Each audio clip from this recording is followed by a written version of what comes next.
Hello class, welcome to the Prarambh science classes. कैसे हैं आप सभी लोग? I hope so you all will be fine. हमने अभी तक इसके पहले क्या क्या पढ़ा था उसको हम एक बार डिस्कस कर लेते हैं। हमने एटॉमिक नंबर पढ़ा, एटॉमिक मास पढ़ा, है ना, और क्या क्या पढ़ा हमने? अबाउ रूल पढ़ा, उसके बाद रदरफोर्ड मॉडल पढ़ा, थॉमस मॉडल पढ़ा था कि नहीं पढ़ा था, जिसमें हमने वाटरमेलन वाला पढ़ा था एग्जाम्पल, है ना। और आज हम पढ़ने जा रहे हैं आपका एक new topic, Bohr's atomic model. ठीक है, जो नील बोर ने दिया था बोर्स मॉडल, ये हमारा क्या था, इसको डिस्कवर किसने किया था? नील बोर ने न्यूक्लियर मॉडल के नाम से इसको डिस्कवर किया। इन्होंने बताया न्यूक्लियस होता है, ये होता है, ठीक है, इन सब के बारे में बताया था। अब ये जो बोर हैं ये क्या है, इन्होंने क्या बताया कि जो बोर हैं इन्होंने चैलेंज किया था आइंस्टीन को भी। ठीक है, जो बोर हैं हमारे, इन्होंने आइंस्टीन को भी चैलेंज किया था। और ये इतने टैलेंटेड हैं, इतना इनका फेवरेट गेम कौन सा था? पिंग पोंग था, जिसको जब खेलते खेलते उनके दिमाग में क्लिक किया कि जैसे ये बॉल्स जाती है वैसे हमारे इलेक्ट्रॉन्स भी क्या करते हैं, जाते आते रहते हैं। जब एनर्जी होती है तो ऊपर वाली शेल में, और नहीं होती तो नीचे वाली शेल में आ जाती है।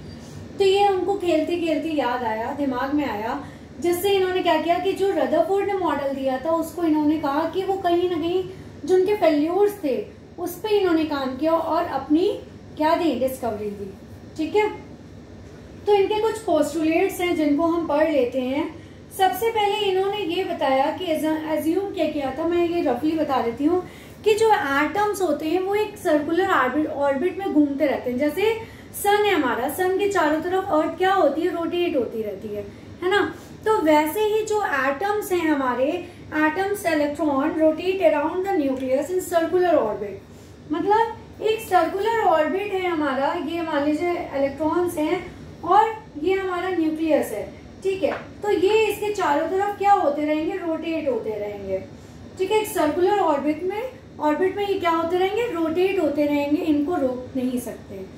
ठीक है, फिर इन्होंने दिया कि बहुत सारे सर्कुलर ऑर्बिट्स पॉसिबल हैं न्यूक्लियस में, लेकिन जो हमारे इलेक्ट्रॉन्स हैं इसमें क्या है, बहुत सारे ऑर्बिट्स हो सकते हैं, 1 2 3, है ना। तो इस तरह बहुत सारे ऑर्बिट्स हो सकते हैं, लेकिन जो इलेक्ट्रॉन है हमारा, वो हमारा सभी में रोटेट नहीं करता है। ठीक है, और जो रदरफोर्ड ने दिया था उनके फेल्योर में क्या बताया था, जो रदरफोर्ड का फेल्योर था तो उसमें रदरफोर्ड के फेल्योर में सबसे ज्यादा ये बताया गया था कि जो ये हमारे क्या कहते हैं और इलेक्ट्रॉन्स होते हैं ये एक्सिलरेटेड होते हैं और ये क्या करते हैं, चार्ज पार्टिकल्स एमिट करती है रेडिएशन को और एनर्जी को लूज करती हैं, है ना। और सबसे मेन पॉइंट जो था कि वो स्टेबिलिटी नहीं शो कर पाए थे, कि हमारे जो क्या कहते हैं एटम्स होते हैं उनमें स्टेबिलिटी होती है, बट ये शो नहीं कर पाए थे कि इनमें स्टेबिलिटी होती है। ठीक है, स्टेबिलिटी होती है, ये रदरफोर्ड हमारे नहीं प्रूव कर पाए थे, जिसके लिए इन्होंने अपना मॉडल दिया था। और इन्होंने प्रूव भी किया कि हमारे जो क्या कहते हैं इलेक्ट्रॉन्स हैं या ऑर्बिट हैं उनमें स्टेबिलिटी होती है। तो ये कैसे बताएंगे हम, मैंने इसीलिए आगे नहीं लिखा है क्योंकि आप लोगों को कुछ बना के समझाना पड़ेगा। Atom has a centre called nucleus. Atom में क्या होते हैं, एक सेंटर होता है, जैसे ये है हमारा, तो यहाँ पे क्या होता है न्यूक्लियस होता ही होता है, जो सेंटर होता है उसमें न्यूक्लियस होता ही होता है। Electrons revolves only in fixed circular orbit with fixed energy and fixed velocity. जो इलेक्ट्रॉन्स होते हैं वो एक फिक्स्ड सर्कुलर ऑर्बिट में घूमते रहते हैं। अब जैसे ये ऑर्बिट हमने बनाई, ठीक है, तो यहाँ पे इलेक्ट्रॉन्स ये क्या हो रहे हैं, रोटेट हो रहे हैं, ये ऑर्बिट में घूमता जा रहा है सर्कुलर ऑर्बिट में विथ फिक्स्ड एनर्जी। किसके साथ घूम रहा है, फिक्स्ड एनर्जी के साथ घूम रहा है और फिक्स्ड वेलोसिटी, मतलब इसकी हर चीज फिक्स है तभी तो ये घूम पा रहा है। तो जो इलेक्ट्रॉन है वो रिवॉल्व हो रहा है फिक्स सर्कुलर ऑर्बिट में, उसकी ऑर्बिट भी फिक्स है, उसकी एनर्जी भी फिक्स है, उसकी वेलोसिटी भी फिक्स है, उसकी सब चीज क्या है, फिक्स है, तभी तो वह स्टेबल होगा, है ना। तो आई होप सो इतना समझ में आया होगा। ठीक है, तो ये था जिसमें कि वो फिक्स ऑर्बिट है और इलेक्ट्रॉन्स जो है उन्हीं ऑर्बिट्स में जाएगा, उन्हीं ऑर्बिट्स में इलेक्ट्रॉन जाएगा जहां पे क्या होता है, एंगुलर मोमेंटम होता है। जैसे मैं अब दूसरा बताने जा रही हूँ, इसके थ्रू आपको बताऊंगी क्वांटाइजेशन कंडीशन। अभी क्या बताने जा रहे हैं, क्वांटाइजेशन कंडीशन। इसमें क्या है, ये इसका तीसरा पोस्टुलेट है, इलेक्ट्रॉन रिवॉल्व ओनली इन दो circular orbits for which the angular momentum L is integral multiple of h/2π। ठीक है, जो इलेक्ट्रॉन है वो क्या होता है, रिवॉल्व होता रहता है ओनली इन दो सर्कुलर, केवल उन्हीं सर्कुलर ऑर्बिट्स में वो मूव होता रहता है जिसमें उसका जो एंगुलर मोमेंटम है वो इंटीग्रल मल्टीपल्स में हो, मतलब h/2π। मतलब अगर h/2π है या 2h/2π है या 3h/2π है या 4h/2π है तो ये लेगा उसको, ये सही है। अगर इसी की जगह अगर हम कह दें कि 2/3h/2π तो ये एंगुलर मोमेंटम नहीं लेगा, इंटीग्रल में लेता है, इंटीग्रल मल्टीपल्स में, जैसे कि ये है हमारे, लेकिन ऐसे में नहीं लेगा, ऐसे में नहीं लेगा। अगर आप डेसिमल में लिख दोगे 1.5h/2π तो ये भी नहीं लेगा। ठीक है, तो ऐसे ये एंगुलर मोमेंटम्स को नहीं लेगा। कौन से एंगुलर मोमेंटम्स को लेता है, इन सारे एंगुलर मोमेंटम्स को ले लेगा, उन्हीं को रीड करेगा। ठीक है, और क्वांटाइजेशन मतलब क्या होता है, जो क्वांटाइजेशन मीन्स होता है जो एक फिक्स्ड अमाउंट में हमें पता हो, is available in the fixed amount, जिसका अमाउंट क्या हो, फिक्स हो। ठीक है, तो ये जो इसका एंगुलर मोमेंटम होता है, वो सॉरी क्वांटाइजेशन होता है, इसका मीन्स है available in fixed amount, you can never get angular momentum like for ये जो है हमारा 2/3h/2π 1.5h/2π, ऐसा में एंगुलर मोमेंटम नहीं मिलेगा। ठीक है, अब सबसे पहले आपको पता है एंगुलर मोमेंटम होता क्या है ना। एंगुलर मोमेंटम, अब जैसे आपने यहाँ पे लिखा 2h/, ये सबसे पहली ऑर्बिट, जब यहाँ पे इलेक्ट्रॉन्स तो h/2π लिखेंगे। ठीक है, अगर ये इसके बाद इलेक्ट्रॉन्स हमारे दूसरी ऑर्बिट्स में होंगे तो क्या लिख देंगे, 2h/2π लिख देंगे। थर्ड ऑर्बिट में है तो 3h/2π, फोर्थ ऑर्बिट में है तो 4h/2π। ये इनकी ऑर्बिट्स के अकॉर्डिंग इसको हम डिफाइन करते हैं। अब हम देख लेते हैं एंगुलर मोमेंटम क्या होता है। ठीक है, एंगुलर मोमेंटम ये वैसे आप लोगों ने फिजिक्स में पढ़ा होगा, इसको L से डिनोट करते हैं। किससे डिनोट करते हैं, L से डिनोट करते हैं। ठीक है, vector L is equal to R जहां पे रेडियस है हमारी। ठीक है, उसके बाद P क्या है, मोमेंटम है, जो मूव कर रहा है वो उसका क्या हो गया, मोमेंटम हो गया। तो vector L is equal to vector R into vector P। ठीक है, ये एंगुलर मोमेंटम हो गया, इसका फॉर्मूला है ये मोमेंटम है आपका, और ये आपकी क्या है, रेडियस है। ठीक है, इतना हो गया। और P को हम क्या लिख सकते हैं, P को हम mv लिख सकते हैं, ये हमको पहले से पता है। P is equal to mv होता है, ये हमें पहले से पता है। Momentum is equal to mass into velocity. ठीक, तो L is equal to R into mv लिख देंगे। ठीक है, अब mv, अब क्या है, जब यहां से हम रेडियस नापेंगे, ऑर्बिट की यहां से यहां की रेडियस नाप रहे हैं। ठीक है, यहाँ पे एंगल कौन सा बना रहा है, 90 डिग्री बनाएगा। तो mv के साथ जब ये एंगल बना रहा है तो कौन सा एंगल बना लेगा, mv साइन थीटा होता है। तो थीटा की जगह पे क्या लिखेंगे, mv साइन थीटा की जगह पे रखेंगे। कौन सा एंगल बना रहा है हमारा, mv साइन 90 डिग्री, और साइन 90 डिग्री की वैल्यू होती है 1, mv इंटू 1। तो इसका फॉर्मूला क्या आ जाएगा हमारा, mvr। तो L इज इक्वल टू हमारा क्या आ जाएगा, mvr। ये हमारा एंगुलर मोमेंटम का क्या है, फॉर्मूला है। ठीक है, और यहाँ पे जो ऑर्बिट्स बताए हैं वो भी एक बार मैं बता देती हूँ फिर से। अभी मैं एक बार समझा रही हूँ, फिर से बता दूंगी। यहाँ पे ये शेल्स हो गई। ठीक है, और यहाँ पे शेल के बाद क्या होगा, इसका नंबर होगा, जैसे K L M N। तो K के लिए 0, L के लिए 1, M के लिए 2 और N के लिए 3। ठीक है, तो ये हमारे शेल नंबर थे।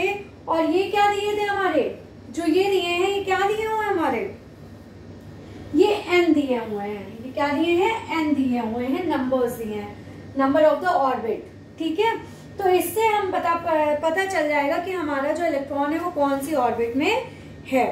ठीक है, एन यहाँ पे क्या क्या होता है, एन यहाँ पे आपका एक तो इंटीजर हो जाएगा और दूसरा एन क्या हो सकता है बताइए, एक एन तो ये हो गया और दूसरा एन आपका शेल नंबर हो गया, शेल नंबर। ठीक है, तो एल का जो फॉर्मूला यहाँ पे ये जो बताया था, एल इज इक्वल टू, वो formula L is equal to h/2π। तो इसमें शेल को लिखते हुए तो ये क्या हो जाएगा, ये हमारा एंगुलर मोमेंटम का फॉर्मूला है, L is equal to NH/2π। ठीक है, ये हमारा L का फॉर्मूला है जो हमारा गिवन है, उसमें जो बोर्ड ने इसको यूज किया है, जो यहाँ पे भी बताया H/2π। एन हमने शेल की वजह से लगाया। हम फिर से ये पोस्टुलेट्स पहले डिस्कस कर लेते हैं, फिर आगे देखते हैं। नील बोर्ड ने इसको डिस्कवर किया। इसका सबसे पहला पोस्टुलेट है कि atom has a centre called nucleus. Atom का एक सेंटर होता है जिसको हम न्यूक्लियस कहते हैं। Electron revolves only in fix circular orbit. Electrons केवल एक फिक्स सर्कुलर ऑर्बिट में ही घूमते हैं, किसके साथ, जिसमें ऑर्बिट भी फिक्स है, एनर्जी भी फिक्स है, वेलोसिटी भी फिक्स है। ठीक है, ऐसा नहीं है कि सेकंड में है तो ये कूद के इसमें चली जाएगी, सेकंड में, फिर वो थर्ड में, फिर फोर्थ में। अगर वो सेकंड में मूव कर रही है तो सेकंड में ही उसकी वेलोसिटी, एनर्जी सब फिक्स होगी। फिर है क्वांटाइजेशन कंडीशन। क्वांटाइजेशन मतलब क्या बताया, क्वांटाइजेशन मतलब बताया it means available in fixed amount. ठीक है, क्वांटाइजेशन मतलब हो गया कि फिक्स्ड अमाउंट होता है। क्या होता है, फिक्स्ड अमाउंट होता है।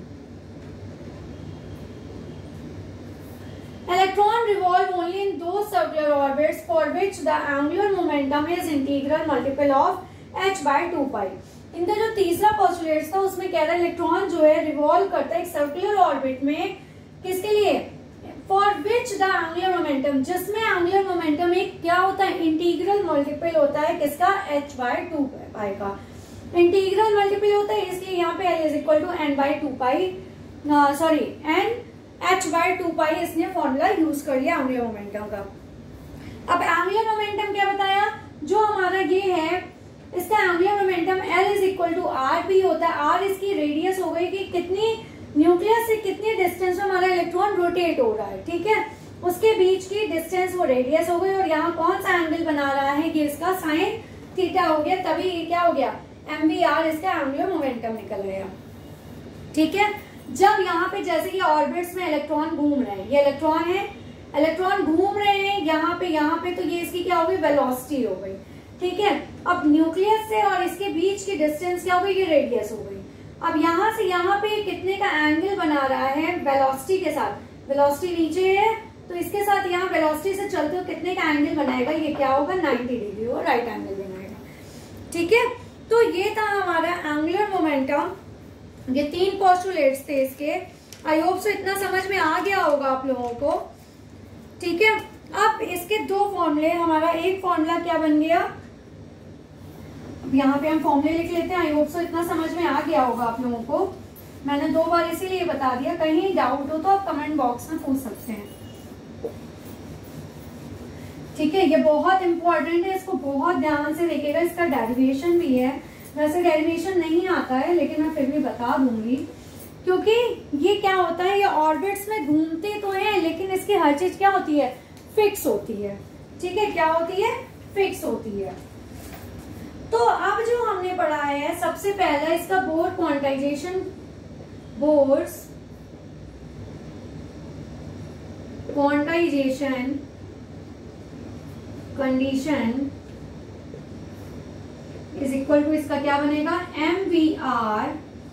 ये L वाला जो हमने फॉर्मूला रखा था, L is equal to mvr, उसी पे रख रहे हैं। तो L का फॉर्मूला क्या आया था, mvr is equal to nh/2π। ठीक है, ये हमारा इसका एक फॉर्मूला, क्वांटाइजेशन कंडीशन का एक फॉर्मूला मिल गया, जहां पे ये जो h है हमारा, h क्या है हमारा, h हमारा प्लैंक कांस्टेंट है, प्लैंक कांस्टेंट है ये हमारा। इसकी वैल्यू कितनी होती है, 6.63 × 10⁻⁻34 जूल सेकेंड। ठीक है, ये हमारा क्या है, प्लांक बोर्ड क्वांटाइजेशन कंडीशन में एक फॉर्मूला हमारा ये डिराइव हुआ है, MVR is equal to NH upon 2 pi. ठीक है, ये इतना हो गया, ये चौथा है, लेकिन अभी हम पहले इसको समझ लेते हैं। इतना समझ में आ गया आप लोगों को? प्लांक कांस्टेंट ये याद कर लीजिएगा, ये वैल्यू इसकी कई बार MCQ में भी पूछी जाती है। प्लांक कांस्टेंट का फॉर्मूला क्या होता है, H is equal to 6.63 into 10 to the power -34 joule second. ठीक, अब इसका चौथा पोस्टुलेट क्या है, while revolving the electrostatic force, जब इलेक्ट्रॉन इलेक्ट्रोस्टैटिक फोर्स से घूम रहा है, इलेक्ट्रॉन और न्यूक्लियस प्रोवाइड सेंट्रीपिटल फोर्स। क्या होता है, जब ये न्यूक्लियस है, इसके चारों तरफ ये इलेक्ट्रॉन घूम रहा है, तो क्या कह रहा है, while revolving the electrostatic force between electron and nucleus provide centripetal force. जब ये इलेक्ट्रोस्टैटिक से हमारा न्यूक्लियस और ये क्या हो रहे हैं, रोटेट हो रहे हैं, तो इनमें एक सेंट्रीपिटल फोर्स लग रहा है। सेंट्रीपिटल क्या होता है, जो सेंटर की तरफ फोर्स लगता है, बीच की तरफ फोर्स लगता है, उसको हम सेंट्रीपिटल फोर्स कहते हैं। ठीक है, मतलब इस इलेक्ट्रॉन को यहाँ पे क्या कर रहा है, अट्रैक्ट कर रहा है, अपनी तरफ खींच रहा है, तो वो कौन सा फोर्स लगा रहा है, सेंट्रीपिटल फोर्स लगा रहा है। और इससे इसके बीच की जो डिस्टेंस लगेगी वो क्या लगेगी, इलेक्ट्रोस्टैटिक फोर्स लगेगा। कौन सा फोर्स लगेगा, इलेक्ट्रोस्टैटिक फोर्स लगेगा ये। ठीक है, इलेक्ट्रोस्टैटिक फोर्स लगेगा, और यहाँ पे बीच में कौन सा इसमें लग रहा है फोर्स, सेंट्रीपिटल फोर्स लग रहा है। ठीक है, आई होप सो इतना समझ में आ गया होगा आप लोगों को। अब जब ये लग रहा है तो ये फोर्स कौन सा है, इलेक्ट्रोस्टैटिक, ये किसके बराबर हो जाएगा, force of centripetal. Centripetal force is equal to force of electrostatic. ये इन दोनों का फोर्स को क्या कर लेंगे, हम बैलेंस करेंगे, इक्वेट में रख देंगे इलेक्ट्रोस्टैटिक फोर्स और सेंट्रीपिटल फोर्स को। न्यूक्लियस और इलेक्ट्रॉन के बीच एक फोर्स लगता है जो इलेक्ट्रोस्टैटिक फोर्स है, जो किस में कन्वर्ट हो जाता है, सेंट्रीफ्यूगल फोर्स में कन्वर्ट हो जाता है। अब क्या होता है, इनमें दो चार्जेस है, Q1 और Q2, इसके बीच की जो डिस्टेंस है वो R है। ठीक है, तो अब इनसे एक फॉर्मूला इन्होंने डिराइव किया हुआ है, वो फॉर्मूला है फोर्स का, F is equal to 1/4 pi epsilon naught Q1 Q2 upon R square. ये इनके क्या है, चार्जेस है, ये क्या है, इनके चार्जेस हैं, जो यहाँ पे और यहाँ पे ये लग रहे हैं, यही चार्जेस इनके बीच की क्या बता रहे हैं, ये डिस्टेंस बता रहे हैं। ठीक है, मतलब कितना चार्ज इनको ये ले रहा है। तो force is equal to 1/4 pi epsilon naught is equal Q1 Q2 upon R square. तो ये 4 पाई एप्सिलॉन नॉट ये आपका कांस्टेंट है, और Q1 Q2 चार्ज है, R हमारी रेडियस है, जो इलेक्ट्रॉन और न्यूक्लियस के बीच की क्या है, डिस्टेंस को बता रहा है। ठीक है, तो एक पार्टिकल में m मास है, मास का रेडियस जिसमें घूम रहा है, जिसका सेंट्रीपिटल फोर्स Fc होता है, और Fc का फॉर्मूला क्या होता है, Fc का फॉर्मूला होता है mv स्क्वायर। ठीक है, क्या होता है, mv square upon r। Centrifugal force is equal to mv square upon r होता है। ठीक है, तो ये था हमारे इसके 4 पोस्टुलेट्स जिसको हमने इसमें डिस्कस किया है। ठीक है, यहाँ से आपका एक फॉर्मूला और बनता है, इसके आगे की क्या स्टेप्स हैं वो भी देख लेते हैं हम। ये हमारा एक फॉर्मूला बन गया। अब यहाँ से एक और हमारा निकलेगा, F is equal to FC हो गया, जहां पे हमने क्या देखा 1/4 पाई एप्सिलॉन नॉट। अब ये क्या है हमारा, ये mv किसके बराबर हो जाएगा, ये हमारा एटॉमिक मास के बराबर होता है। तो एटॉमिक मास के लिए हम क्या लिखते हैं, एटॉमिक मास, जब इलेक्ट्रॉन हमारा क्या कर रहा है, यहाँ पे रेडियस शो कर रहा है। ठीक है, इलेक्ट्रॉन की रेडियस किसके बराबर हो गई, टोटल चार्ज के। तो टोटल चार्ज क्या होता है हमारा, एटॉमिक नंबर होता है। क्या होता है हमारा, एटॉमिक नंबर।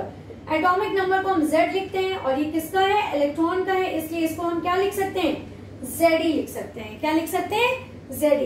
तो यहाँ से ये जो हमारा एक फॉर्मूला बन जाता है 1/4 pi epsilon naught E electron का, ये हमारा एटॉमिक मास हो गया, Ze upon R square is equal to mv square upon R। ठीक है, अब इसको हम सॉल्व कर लें अगर, तो क्या से क्या कैंसिल हो जाएगा हमारा,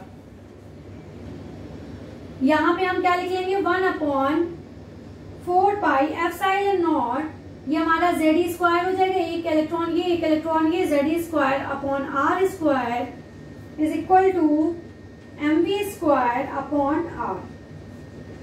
ठीक है, ये इसका एग्जैक्ट फॉर्मूला हमारा तैयार हो गया। एक फॉर्मूला आपका ये तैयार हुआ, एक फॉर्मूला आपका ये वाला तैयार हुआ। ठीक है, तो ये हमारे 4 पोस्टुलेट्स से, अभी 2-3 पोस्टुलेट्स और हैं तो वो मैं आपको नेक्स्ट क्लास में बताऊंगी, लेकिन ये बहुत इंटरेस्टिंग है और ये बहुत इंपॉर्टेंट है। आपसे इसका डेरिवेशन नहीं पूछा होता, मेन ये फॉर्मूला लर्न रखिए और ये वाला। ठीक है, बस इतना ही याद रखिए, आपका हो जाएगा। और बाकी जो इसके पोस्टुलेट्स और फेल्योर है वो मैं आपको नेक्स्ट क्लास में बता दूंगी। ठीक है, तो मेरे साइंस फैक्ट्स देखते रहिए, बहुत ही इंटरेस्टिंग है। Please like share subscribe my channel. Thank you, take care class. अब ये जो फॉर्मूला है, इस फॉर्मूले से हम क्या करेंगे, इसका हम एक मेन फॉर्मूला निकालेंगे। ये आपने पोस्टुलेट्स वगैरह नोट कर लिए हैं। अब हम इसके आगे की और कैलकुलेशन देखते हैं क्या बताता है। इसमें जो 2 इक्वेशन है, एक ये जो आपकी पाई वाली इक्वेशन है फर्स्ट वाली, और दूसरी वाली, इन दोनों को हम डिवाइड कर देंगे। ठीक है, तो यहां से हमको क्या मिल जाएगी, एक हमें डेराइव फॉर्मूला मिल जाएगा। सबसे पहले तो हम ये देखें हमें क्या क्या कैलकुलेट करना है। तो जो हमें यहाँ पे कैलकुलेट करना है इस फॉर्मूले को, इस फॉर्मूले के साथ कैलकुलेट क्या क्या करेंगे हमें रेडियस निकालनी है और वेलोसिटी निकालनी है, काइनेटिक एनर्जी निकालनी है, पोटेंशियल एनर्जी निकालनी है और ट्रांसफर एनर्जी निकालनी है। ठीक है, इतनी ये हमें इसका चाहिए ही चाहिए, निकालना है। तो ये हमारा एक फॉर्मूला हो गया, और एक फॉर्मूला और हमारा कौन सा था, NH/2π is equal to mv। एक फॉर्मूला ये था हमारा। ठीक है, ये जो 2 फॉर्मूले हैं, इन दोनों फॉर्मूले से हम क्या करेंगे, अब इनको हम सॉल्व कर लेंगे। अब कर लेते हैं हम। सबसे पहले हम इसकी रेडियस निकालते हैं। तो रेडियस के लिए हम क्या निकालेंगे, हमने दोनों फॉर्मूले ले लिए। ठीक, कौन कौन से फॉर्मूले ले लो पहले। NH/2π is equal to mv। ठीक है, एक फॉर्मूला तो ये हो गया mvr, सॉरी आर तो मैंने लिखा ही नहीं, बताते भी नहीं आप लोग, भूल गए। तो एक फॉर्मूला तो ये हो गया। दूसरा फॉर्मूला ये जो हमने निकाला है 1/4π ε0 z square r square mv square upon r। अब क्या करेंगे, जो इक्वेशन 1 है हमारी ये वाली, ठीक है, अब इसमें देखिए सब चीज स्क्वायर में है और ये क्या है, सिंगल है हमारी। तो हम क्या करेंगे, ये जो इसका 1 वाली इक्वेशन है इसको क्या करेंगे, स्क्वायर कर देंगे। क्या करेंगे, square the equation 1 and then divide that equation 2। मतलब इक्वेशन 1 का स्क्वायर अपॉन इक्वेशन 2। ठीक है, यही तो चाहिए आपको। अब इसको निकालने के लिए हम क्या करेंगे, सबसे पहले इसको स्क्वायर कर देते हैं। n square h square upon ये कितना हो जाएगा आपका 4π स्क्वायर हो जाएगा ये। ठीक है, उसके बाद ये कितना है हमारा m square v square r square, ये भी हो गया आपका। ठीक, ये सारे इसके क्या कर लिए हमने, स्क्वायर कर लिए। अब हम इसके साथ ये रख लेते हैं, जो दूसरी वाली है वो क्या है हमारा z स्क्वायर अपॉन 4π ε0 और is equal to mv square upon r। अब इसको सॉल्व कर लेते हैं, देखते हैं क्या कहां से कट रहा है। तो क्या क्या कट रहा है, 4π, एक पाई इसका कट गया। ठीक है, और क्या कट रहा है, यहाँ से एक m कट गया, v स्क्वायर कट गया। ठीक है, और क्या कट रहा है इसका, बस है ना, इतना कट रहा है। तो अब इससे हमें क्या मिलेगा, यहाँ पे लिख लेते हैं n square h square upon pi, आई तो बचेगा ही बचेगा, एक पाई तो बचा ही है ना, एक ही तो कटा है, अपॉन के जगह मल्टीप्लाई में लिख लेते हैं, multiply ε0 r square upon z square, है ना, is equal to mr square into r। ये इतना हो गया हमारा। ठीक है, इतना हो गया। अब देखें क्या क्या कट रहा है, क्या क्या कट रहा है, आर स्क्वायर से आर स्क्वायर, ये वाला आर स्क्वायर, ये वाला आर स्क्वायर कैंसिल हो जाएगा। अब क्या फॉर्मूला इससे निकल के आ रहा है, जो इससे फॉर्मूला निकल के आ रहा है, अब हमें आर चाहिए, इसका आर चाहिए। तो आर के लिए फॉर्मूला क्या लगाएंगे, एन स्क्वायर एच स्क्वायर, थोड़ा नीचे से लिखते हैं तो समझ में आएगा, एन स्क्वायर एच स्क्वायर, ठीक है, एप्सिलॉन नॉट, ये बचा, अपॉन में क्या आ जाएगा, पाई इंटू एम, एम पाई भी लिख सकते हो, ठीक है। और क्या बचेगा, जेड स्क्वायर भूल गए आप, इंटू जेड स्क्वायर। ये आपका पूरा फॉर्मूला तैयार हो जाएगा इसका, ठीक। ये आ गया आपका फॉर्मूला, ठीक है। ये आ गया आपका रेडियस का फॉर्मूला। अगर आपसे पूछा जाए nth शेल में कितना होगा, nth शेल के लिए पूछा जाए, तो कुछ नहीं करेंगे, हम क्या कर देंगे, खाली n का सब में मल्टीप्लाई कर देंगे, ठीक है। तो Rn is equal to, nth shell की रेडियस पूछ रहा है, तो Rn is equal to n square h square epsilon naught upon m pi z square, ठीक है। ये इसका आ जाएगा आपका फॉर्मूला, ठीक।